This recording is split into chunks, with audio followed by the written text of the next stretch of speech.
terima kasih kesempatan yang telah diberikan kepada saya untuk mempresentasikan makalah saya. Sebelumnya saya mempresentasikan makalah saya yang saya hormati teman-teman semua dan kepada ibu yang mengajar dia informatika. Sebelum saya presentasikan saya sampaikan semua salam. Baik, saya presentasikan makalah yang telah saya susun dengan minggu lalu. Saya presentasikan makalah saya dengan judul kehidupan yang kekal dalam pengakuan iman rasuli dan investigasi terhadap kehidupan masa kini.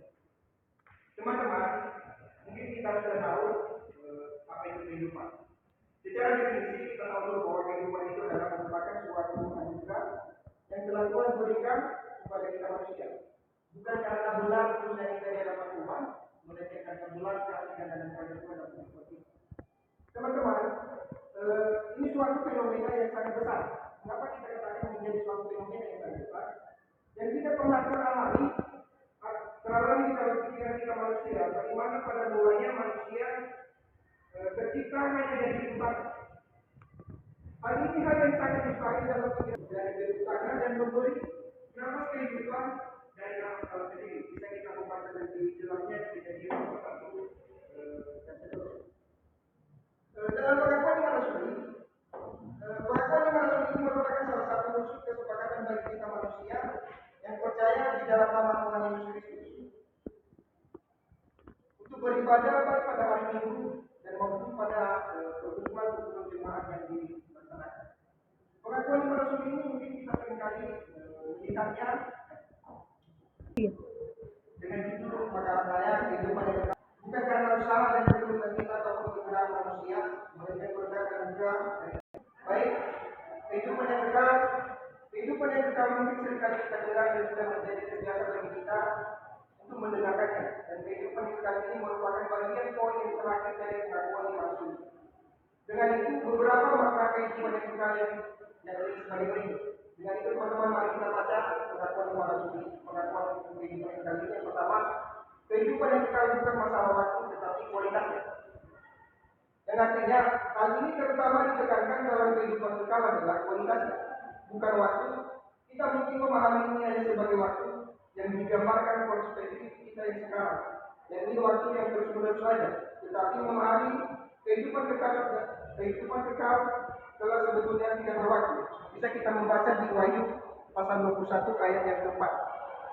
Orang yang tidak percaya juga kepada Tuhan Yesus Kristus, mereka juga mengalami kehidupan kekal. Hanya saja cara hidup mereka berbeda dengan orang yang percaya dalam nama Tuhan Yesus Kristus. Bisa juga kita membaca di kitab Wahyu pasal 21 ayat yang ke-8. Yang kedua, kehidupan yang kekal ini, kehidupan yang kekal bersama dengan Tuhan Yesus untuk selama-lamanya. Bisa kita membaca kitab 1 Tesalonika pasal 4 ayat 17. Yang ketiga, kehidupan yang kekal adalah kasih karunia Allah. Kehidupan yang kekal adalah pemberian Allah kepada kita yang sebetulnya kita tidak layak menerimanya karena dosa-dosa kita. Bisa kita membaca di kitab Roma pasal 6 ayat 23. Yang keempat, kehidupan yang kekal bersifat kini dan nanti. Yang artinya Alkitab memberikan ayat dengan kedua aspek ini tentang kehidupan yang kekal yang kini dan nanti. Dalam kitab Yohanes pasal 5 ayat 24, Tuhan Yesus menyatakan kepada orang-orang Yahudi ini, sesungguhnya barang siapa yang mendengarkan perkataanku dan percaya kepada Dia yang mengutus aku, ia mempunyai hidup yang kekal, tidak turut dihukum, sebab dia sudah pindah dari dalam maut ke dalam hidup. Hal ini mendengarkan perkataan Tuhan Yesus dan percaya kepadanya, kesempatan bagi kita masa kini untuk menyambut kehidupan nanti, yakni akhir zaman atau kedatangan Tuhan Yesus kedua kalinya. Secara ringkas pengakuan iman rasuli, teman-teman kita bisa membaca di materi yang sudah ada. Pengakuan iman rasuli salah satu dari credo secara diterima dan diakui oleh gereja-gereja Kristen, khususnya gereja-gereja yang berakar dalam tradisi Barat. Pengakuan iman rasuli atau syahadat para rasuli, bahasa Latin credo apostolum atau credo apostolikum, adalah salah satu rumus credo atau pengakuan iman rasuli atau syahadat yang diakui dalam kekristenan. Menurut buku liturgi misalnya Romawi yang digunakan oleh gereja Katolik Roma, Bentuk modern dari rumusan kredo ini kemungkinan besar berasal dari Kristen Galilea dari abad ke-5 sebagai pengembangan dari pengakuan lima rasul Romawi yang berlaku menjadi kredo Latin kuno dari abad ke-4. Kredo ini diperkirakan telah digunakan sejak abad ke-8 hingga saat ini, dan kredo tersebut digunakan oleh berbagai kekristenan barat, terutama dalam liturgi oleh gereja Katolik, gereja Lutheran, Persekutuan Anglikan, gereja Presbyterian, gereja Moravian, gereja Metodis, dan gereja Kongregasional. Pengakuan lima rasul ini terdiri dari 12 kalimat. Yang pertama, aku percaya kepada Allah Bapa yang Maha Kuasa, Kali langit dan bumi. Yang kalimat kedua, dan kepada Yesus Kristus, Anaknya yang tunggal Tuhan kita. Kalimat yang ketiga, yang dikandung dari Roh Kudus, lahir dari anak darah Maria. Kalimat yang keempat, yang menderita sengsara di bawah pemerintah Pontius Pilatus, disalibkan, mati dan dikuburkan, turun ke dalam kerajaan maut. Kalimat yang kelima, pada hari yang ketiga, bangkit pula dari antara orang mati. Kalimat yang keenam, naik ke surga, duduk di sebelah kanan Allah Bapa yang Maha Kuasa. Kalimat yang ketujuh, dan dari sana ia akan datang untuk menghakimi orang yang hidup dan yang mati. Kalimat yang kedelapan, aku percaya kepada Roh Kudus. Kalimat yang kesembilan, gereja yang kudus dan persekutuan yang kudus. Kalimat yang ke-10, pengakuan dosa. Kalimat yang ke-11, kebangkitan orang mati. Dan kalimat yang ke-12, dan hidup yang kekal. Menurut Katekisme Heidelberg, pengakuan lima rasul terdiri dari 3 bagian utama, yaitu Allah Bapa yakni pencipta, yang kedua Anak yakni penebus dosa kita, dan Roh Kudus yakni penudusan kita.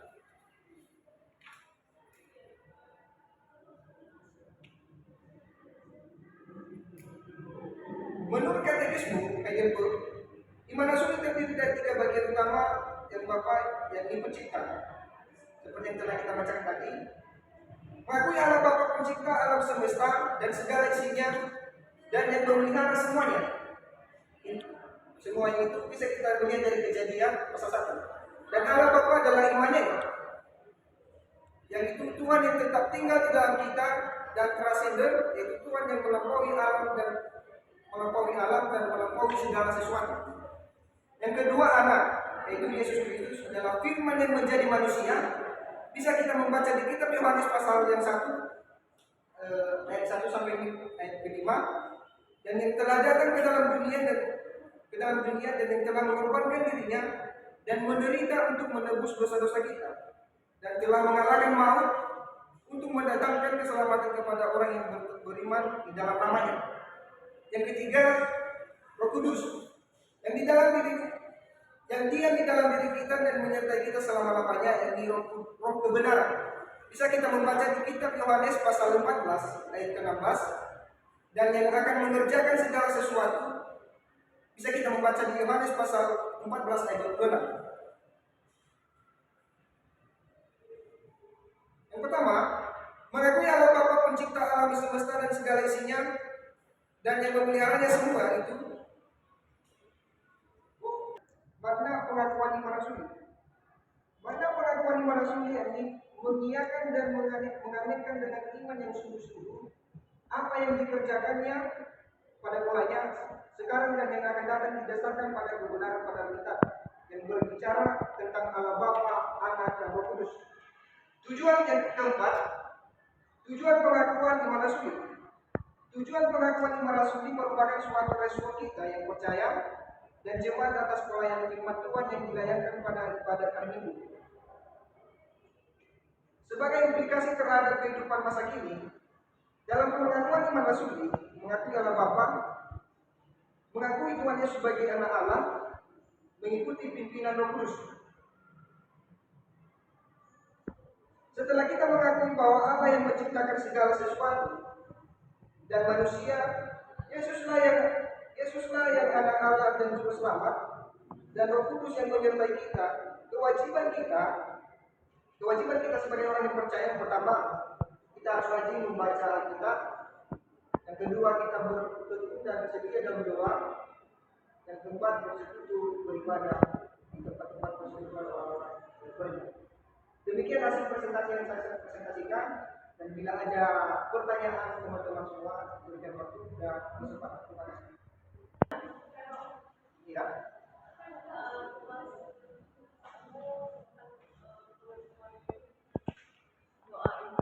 Pengakuan iman rasul itu yang kita ketahui ada juga di satu dua kali, kedua pengakuan iman rasul. Jadi yang sering terdengar selama ini yang sering diterapkan itu cuma doa aja.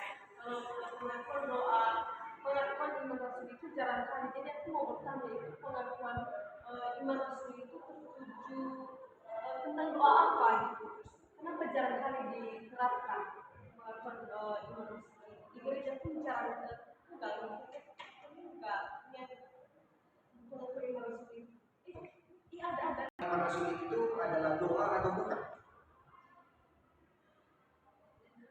Pengakuan doa rasul itu jarang digunakan. Oke, pertanyaannya coba saya tanggapi.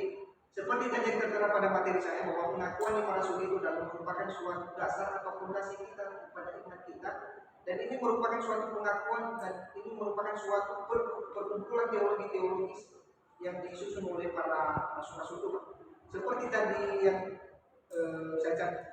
yang tercatat di makalah saya atau di materi saya, bahwa pengakuan iman rasul ini tidak semua gereja ada pengakuan iman rasul.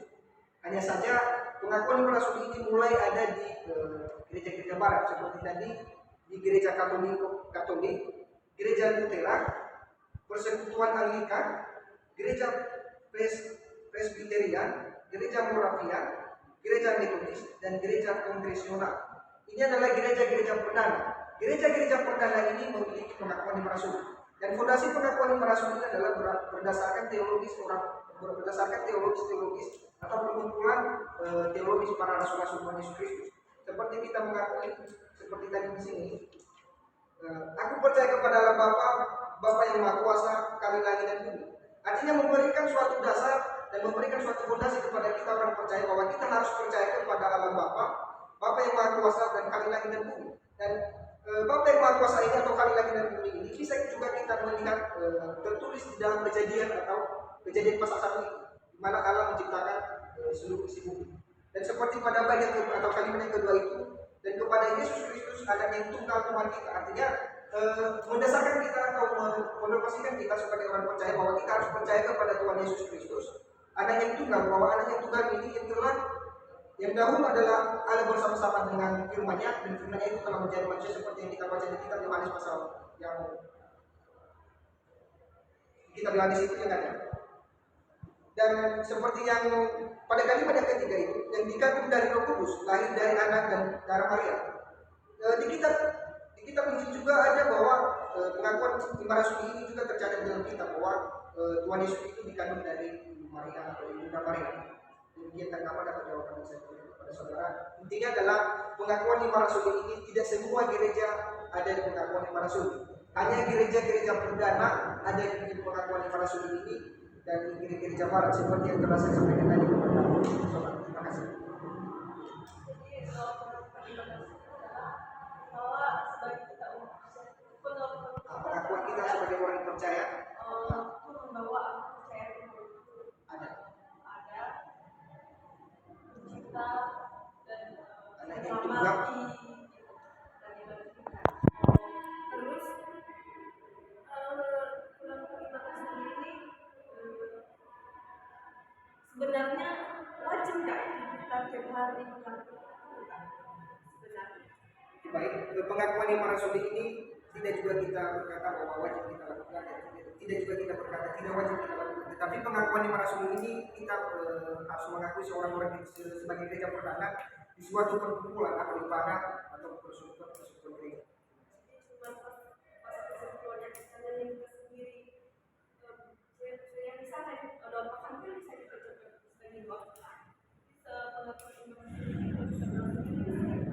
Oke, baik. Pengakuan iman rasul itu juga bisa kita berdasarkan pada iman kita sendiri, bisa juga kita mengakui dan bisa kita juga berdoakan, bisa juga kita berdoa sesuai dengan pengakuan iman rasul. suatu fondasi atau dasar kita sih percaya kepada Tuhan Yesus Kristus.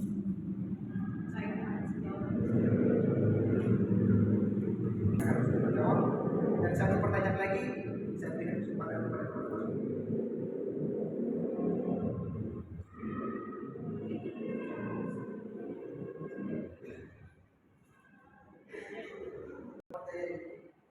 Pembahasan kan ada kehidupan yang kekal. Apa yang maksud dengan kehidupan yang kekal itu? Tolong dijelaskan dan Oke, baik, terima kasih pertanyaan dari saudara Yuliani ya. Pertanyaannya apa yang dimaksud kehidupan yang kekal itu? Sebagai yang ada tadi pada tataran materi, kehidupan yang kekal itu mungkin seringkali kita dengar ya. Dan salah satu menjadi terbiasa bagi kita umat manusia percaya bahwa kehidupan yang kekal itu. Nah, jadi seperti tadi yang tertera pada materi yang telah saya sampaikan, kehidupan yang kekal itu adalah merupakan kehidupan nanti. Artinya kehidupan nanti apabila kita mengakhiri dunia ini dan menuju kehidupan yang baru, itulah kehidupan yang kekal. Seperti yang ada pada materi, kehidupan yang kekal itu bukan masalah waktu, tapi kualitasnya. Mengapa bukan masalah waktu, tetapi mengapa bukan masalah waktu, tapi hanya kualitasnya? Hal ini yang terutama ditekankan dalam kehidupan kekal adalah kualitasnya. Bukan waktu, kita mungkin memahami ini hanya sebagai waktu yang digambarkan perspektif kita yang sekarang, yang di waktu yang terus-menerus ada. Itu adalah kehidupan yang ada sekarang. Tetapi pemahaman bahwa kehidupan kekal yang kelak sebetulnya tidak berwaktu. Dengan itu, mari kita baca pendukungnya atau lebih jelasnya bisa kita membaca Wahyu pasal 2, 21 ayat 4 kepada saudara Tri. Saya berikan ini kesempatan untuk membaca Wahyu. Kita Wahyu pasal 21 ayat 4.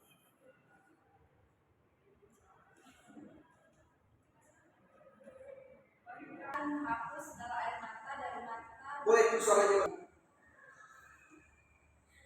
Wahyu pasal 21 ayat 4, dan ia akan menghapus segala air mata dari mata mereka, dan maut tidak akan ada lagi, tidak akan ada lagi perkabungan atau ratap tangis atau sukacita, sebab segala sesuatu yang lama itu telah berlalu.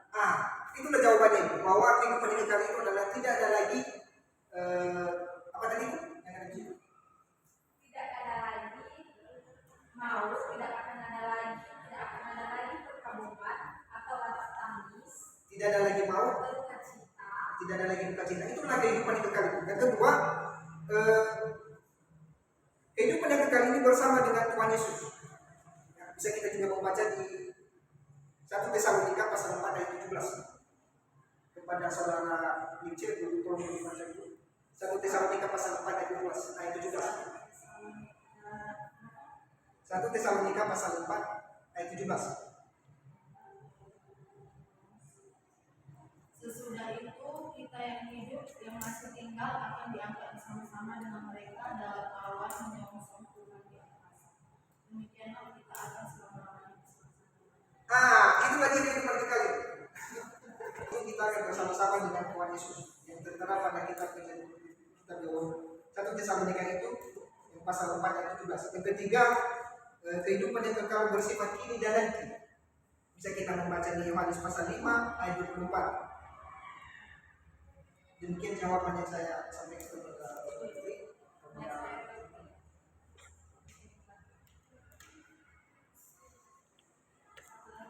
Ini Pak.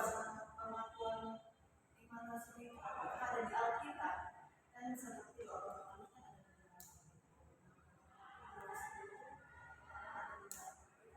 Oke. Inti pertanyaannya, pengakuan iman rasuli itu ada di dalam Alkitab atau tidak? Seperti doa Bapa kami ada di dalam Alkitab. Itu pertanyaannya. pengakuan iman Nasrani itu dibuat oleh Tuhan Yesus atau Pengakuan iman rasuli itu dibuat oleh Tuhan Yesus ada dalam Alkitab atau bukan? Bukan. Pengakuan iman rasuli ini adalah tidak dibuat oleh Tuhan Yesus Kristus. Tetapi pengakuan iman rasulnya ini adalah berdasarkan pengakuan iman rasul yang ke-12 rasul. Di mana rasul salah satu itu yang telah digantikan oleh Yudas Iskariot dalam Matias. Bisa kita membaca dalam kisah para rasul bahwa Yudas Iskariot ini telah digantikan oleh Matias karena Yudas Iskariot ini telah mengkhianati Tuhan Yesus Kristus. Lalu menjual Tuhan Yesus Kristus dengan uang 30 dinar. Jadi pengakuan iman rasul ini tidak ada dalam Alkitab ditulis secara rinci, tetapi pengakuan iman rasul ini, setiap pengakuan iman rasul yang ada yang kita akui sekarang ini, pengakuan iman rasul ini ada dalam Alkitab, tapi berbeda-beda tempat pengakuan rasul ini. Tapi yang ketiga, pengakuan iman rasul merupakan suatu fondasi atau merupakan dasar kita sebagai orang percaya. Seperti yang saya sampaikan tadi, bahwa pengakuan iman rasul ini, aku percaya kepada Allah Bapa yang Maha Kuasa dan kami langit dan bumi. Artinya Allah Bapa ini bisa kita melihat di kejadian itu, bagaimana Allah menciptakan hati dan bumi. Hasil presentasi yang saya sampaikan untuk lebih lagi menjadi dasar untuk kita lebih memahami pengakuan rasul ini, bisa kita berpedoman pada materi yang telah saya berikan. Terima kasih. Salam.